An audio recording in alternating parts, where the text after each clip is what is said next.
Bună, Marius, mă bucur să te revăd. Bună, Corina! Facem un interviu scurt și azi avem o temă frumoasă, cum intri în divin, cum te unești cu Dumnezeu. Aș vrea mai întâi să povestești puțin de ce e în interesul nostru sau, impropriu spus, în interesul nostru, de ce ne-am dorit să intrăm în divin? Pentru că viața noastră devine miraculoasă atunci. Te referi numai viața noastră personală sau și ceea ce ține de job, de familie, de copii, de Job, familie, părinți? copii, totul, pentru că în momentul în care se retrage eul, numai Dumnezeu există. Deci, cumva, noi dacă Îi intrăm face în viața divin, frumoasă. îi putem influența pe ceilalți în mod benefic, Sigur, pentru că numai El acționează prin noi. Noi devenim prin doar un noi. instrument. Deci vom fi acel vas prin care Dumnezeu acționează și face absolut tot Da. miraculos și frumos, de la Da. job până la familie, până Numai când la... te lași pe tine. Uite, chiar Da. acum, înainte de a intra în emisiune, am scris așa aici, că atunci când nu vin idei, le scriu. A nu interveni înseamnă să ai încredere în Dumnezeu. Da, corect. De ce? Și dacă stau să mă gândesc bine, noi de fapt tot timpul intervenim și asta de fapt arată că noi nu credem că Dumnezeu știe ce face, într-un fel. Deci Exact. noi știm mai bine decât El. sau... Da. Și uite, înainte credeam că Dumnezeu nu se ocupă cu chestii din astea mărunte, mici, adică sunt unele chestii pe care eu am datoria să le rezolv și sunt unele lucruri acelea mari și importante la care Dumnezeu catadixește să se uite cumva. Ceva de genul Dumnezeu e atât de ocupat că nu se uită la lucrurile mărunte, numai... Deci asta era gândirea mea înainte și cred că e posibil ca multă lume să aibă, nu știu, habar n-am. Mă gândesc că nu ai fi fost eu unică pe partea asta. Deci Dumnezeu vrea să ne rezolve orice micuță problemă, oricât de mică ar fi ea? Da, nu știe ce să facă ca să nu facă viața mai frumoasă. Aha, bun. Asta înseamnă iubirea Lui. Da. Numai că trebuie să lăsăm și noi nu lăsăm. Noi zicem că noi știm, că noi putem, că noi suntem deștepți, dar noi nu putem absolut. Bun. Adică când folosim ego-ul, trebuie să fim siguri că lucrurile vor ieși prost. Da. Putem lua punctual cum intrăm în divin, cum facem să lăsăm pe Dumnezeu, că de fapt despre asta e vorba, cum să lăsăm pe El. Eu am avut o experiență pe care am povestit-o în Shangri-La, foarte frumoasă. Am observat că dacă îmi retrag atenția de pe trecut sau și de pe viitor, adică nu mai am un eu care vrea ceva sau care gândește ceva despre ceva care i s-a întâmplat în trecut sau nu plănuiește ceva pentru viitor, nu are un cel, un plan de făcut. Dacă stai în starea aceasta fără aceste două lucruri, adică poți să gândești orice, dar să nu ai un eu acolo, adică să nu raportezi la interesul tău nimic, să nu urmărești binele tău. Adică poți să gândești ceva, dar pentru binele celorlalți. Tu să nu te vezi pe tine acolo. Dacă faci lucrul ăsta și, să zic, peste 10 minute reușești să stai în starea aceasta, nu este vorba de lipsă de gânduri, este lipsă de eu. De eu pe primul plan, de îndreptățire de sine. Adică eu pentru mine toate. Și când nu mai cauți toate lucrurile pentru tine, pentru că gândirea noastră, dacă ai observat, se raportează mereu la interesul personal. Putem să evidențiem niște lucruri aici legate de interes personal, fiindcă cumva e o linie, noi nu știm unde să tragem linia când vine vorba de interes personal și interes pentru celălalt, adică serviciu făcut nouă și serviciu făcut celorlalți. Și poate zicem, ok, păi înțeleg, dacă îmi dau mie un măr, dacă am două mere, unul îl țin pentru mine, unul dau celuilalt. Dar mai în detaliu, dacă putem vorbi un pic despre interesul personal. Cred că Da. e multă confuzie. Este primul gest care trebuie să-l facem, trebuie să-l facem pentru ceilalți și pe noi să ne limităm. Adică, spre exemplu, am mai multe mere, să zice că sunt singur în casă. Iau în așa fel încât să le rămână celorlalți, nu mănânc eu totul. Adică primul gest este, chiar dacă sunt în lipsă, cu atât mai mult dacă sunt lângă tine, primul gest este să dăruiești. Și Da. dacă faci lucrul acesta mereu, atunci te unești cu ființa comună și ai conștiința faptului că ești una cu totul. Dar dacă primul gest îl facem pentru interesul egoist propriu, atunci noi ne vedem ca o ființă diferită și începem să luptăm cu cel care ne ia ceea ce avem. Și apare zavistia, apare lupta, concurența și cu cei apropiați. Și în perspectivă lucrurile se vor termina prost. Acolo unde este ego va fi suferință. De exemplu, dacă avem un business, cum facem ca primul gest să nu fie în interesul propriu? Scopul business-ului trebuie să fie pentru binele celorlalți, așa cum am povestit cu prietenul meu care era să cadă la jepii mari în prăpastie și l-a întrebat, i-a cerut Dumnezeu că te rog, Doamne, vreau să trăiesc. Și Dumnezeu l-a întrebat de ce vrei să trăiești. Și dacă nu dădea răspunsul bun, piatra pe care stătea, se sprijina piciorul stâng, se ieșea încetul cu încetul din munte și urma să cadă, n-avea șansă. Și dând răspunsul bun, piatra a intrat la loc, a zis ca să ajut oamenii. Deci asta este scopul. Și atunci el întotdeauna are afacere, într-adevăr, dar afacerea lui a închinat oamenii, face totul pentru ceilalți. Deci el nu pune profitul pe primul loc, el pune să fie de folos oamenilor. Exact, este foarte cinstit. Spre exemplu, la Propolis, dacă majoritatea firmelor, nu, toate firmele, pun între 5 și 15% concentrație Propolis, cu toate că pe afișaj, pe etichetă scrie 30%, el pune 30%. Deci asta înseamnă să pui bine celălalt, să nu cauți interesul tău mai presus de toate. Și din cauza asta afacerea lui este de succes, merge foarte bine și reușește în tot ce face și întreprinde, pentru că este inspirat. Când te lași pe tine să face golul acela și vine Dumnezeu și te inspiră. Chiar să facem multe asemenea discuții despre situațiile obișnuite din viața de zi cu zi, pentru că așa vom învăța și vom vedea cum se comportă Dumnezeu față de noi. Exact. Și uite, aș mai vrea să mai dai un exemplu în familie legat de interesul personal pe primul loc sau nu.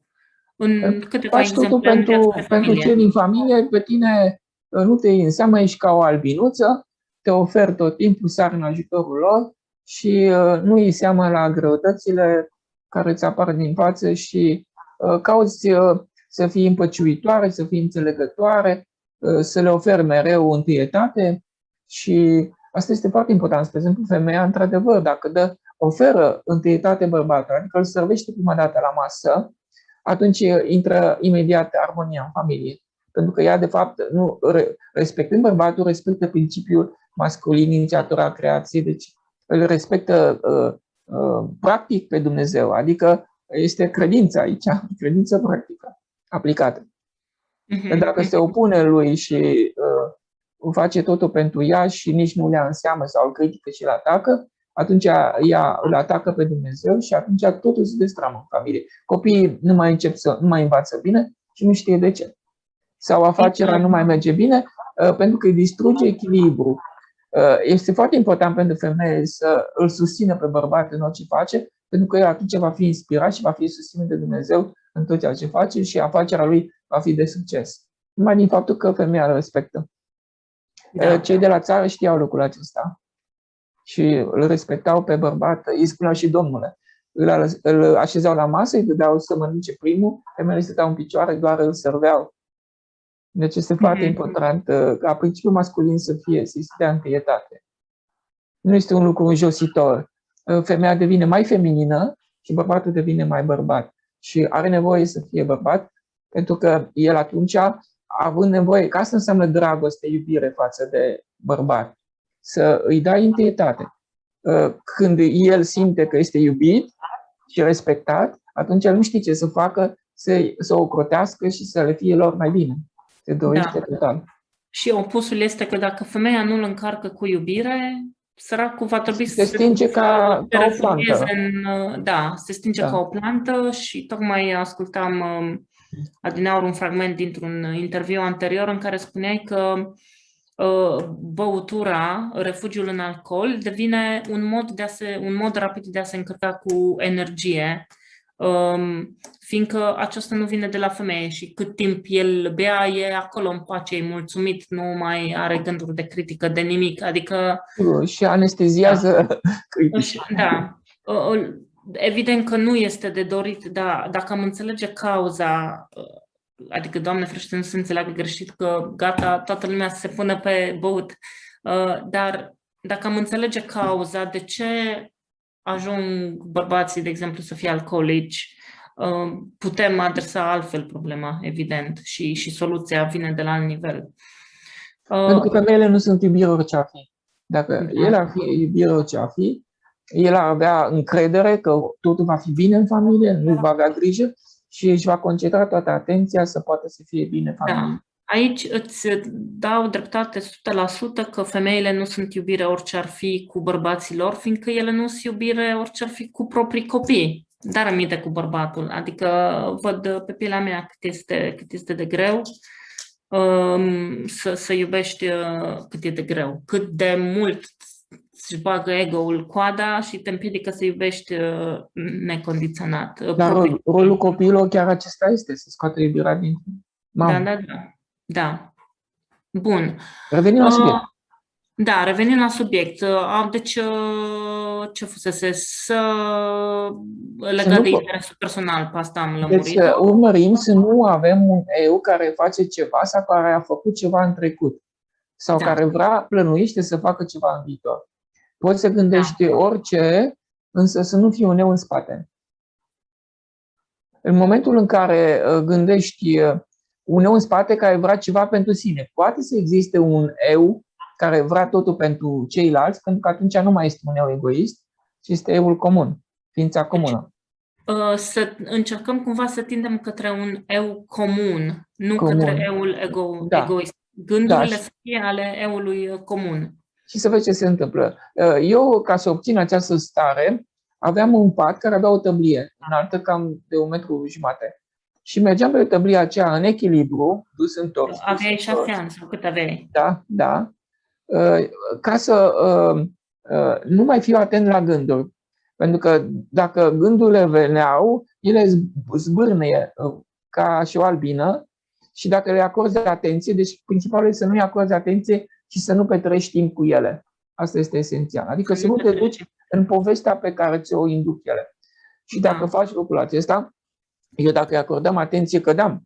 La început am căzut de acolo și până când am învățat ce trebuie să fac. Un exercițiu bun. Și după care, dacă 10 minute reziști și nu le acorzi atenție, ele pleacă, se așează liniște complet, nu mai vine nicio albină din aia gând, așa, și te cuprinde o stare de fericire interioară de necuprins, care e fără motiv. Deci nu depinde ceva din afară. După care observ că ziua ta devine miraculoasă împreună cu ziua următoare. În ziua următoare, miracolul cum se întâmpla? Eram chemat la tablă, mi se puneau întrebări, știam întotdeauna toate întrebările, dar când ajungeam în bancă, luam nota 10 întotdeauna, dar când ajungeam în bancă, îmi dau seama că nu știu cine a vorbit.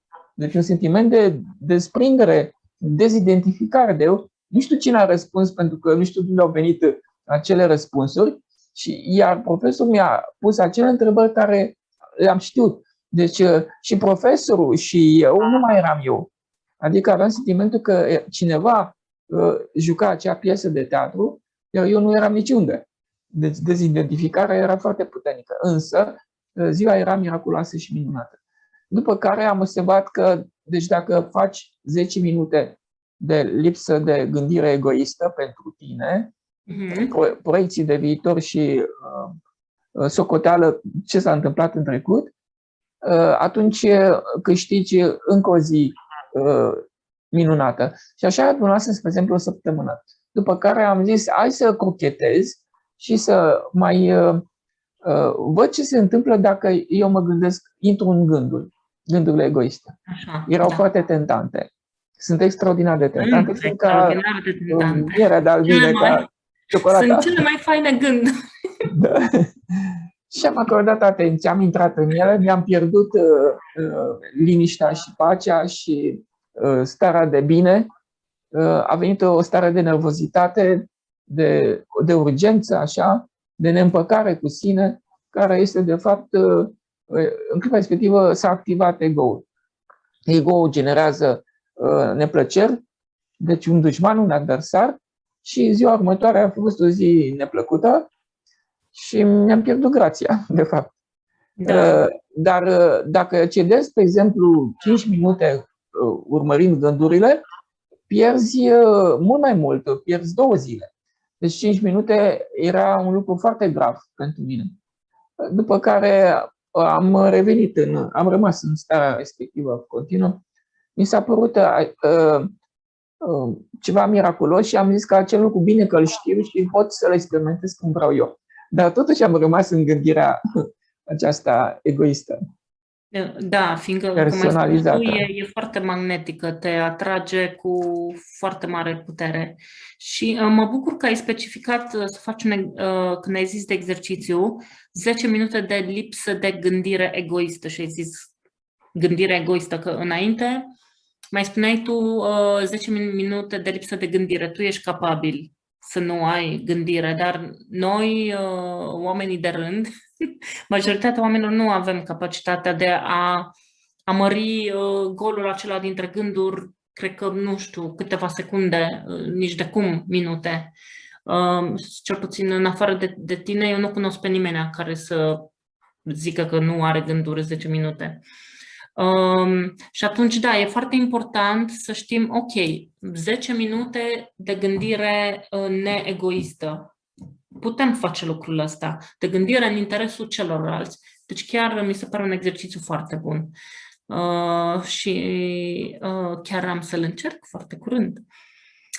Bun. Deci gândești în interesul celorlalți sau nu gândești deloc? Da, important este să nu gândești pentru tine. Da. Noi cum nu putem gândi deloc, atunci să alegem să gândim, să ne exersăm mușchiul gândirii în interesul celuilalt. Așa, și apoi să fim și atenți la rezultatele din ziua următoare, căci vom observa lucruri frumoase. Așa. De exemplu, trebuie să mergi la un examen. Am experimentat lucrul ăsta la un examen la filozofie. Am învățat în sesiune decât o singură lecție ca să experimentez, să văd dacă funcționează lucrul ăsta. Îmi puteam permite să vin și în toamnă. Și intrând în starea aceasta de fără tine, când m-am dus la examen, profesorul credea că o să mă încurce și a luat bilețele, a făcut așa o piramidă din el și îmi zice, ia bilețelul. Și când am luat bilețelul, a fost exact lecția pe care o știam. Deci el este cel care acționează și face totul ca să fie cel mai bine ție. Deci ești cel mai interesat să te lași pe tine. Să nu. Și în toate situațiile de viață, dacă devine firea ta, dacă te comporți așa și în mod obișnuit și devine personalitatea ta, atunci ego-ul nu mai vine, că nu mai are ce să scoată la tine. Este frică să vină. Atunci îți faci o viață miraculoasă, o viață fantastică. Ce altceva mai putem face ca să intrăm în divin? Foarte multe lucruri. Lăsarea de sine. Deci în fața unei situații solicitante, tu te lași pe tine și nu vrei să câștigi. Cedezi imediat avantajul tău, binele tău, adevărul tău. Nu ții de adevărul tău niciodată. Nu vrei să ai dreptate niciodată, îi dai celorlalți dreptate din start, pentru că toate temele care ne vin din față au un singur rol, să ne ducă în iubirea orice a fi. Nu contează tema, poate să fie absolut orice temă. Înșelare, trădare, pierdere, nu contează tema, toate vin pentru că noi avem un ego prea mult, prea mare. Noi prin ego pierdem energie vitală și din cauza Dumnezeu trebuie să ne distrugă. Și noi ne mai pierdem energie prin atașament. Pentru că prin atașare, noi după aceea punem ceva din lumea asta pe prim plan și iară se întărește ego și iar trebuie să fim distruși. Deci Deci să Dar fim întotdeauna atenți trebuie să înțelegem că distrugerea ego-ului este fericirea sufletului. Deci când ni se produce o pierdere, un necaz, o neplăcere, sufletul este cel mai fericit. Da.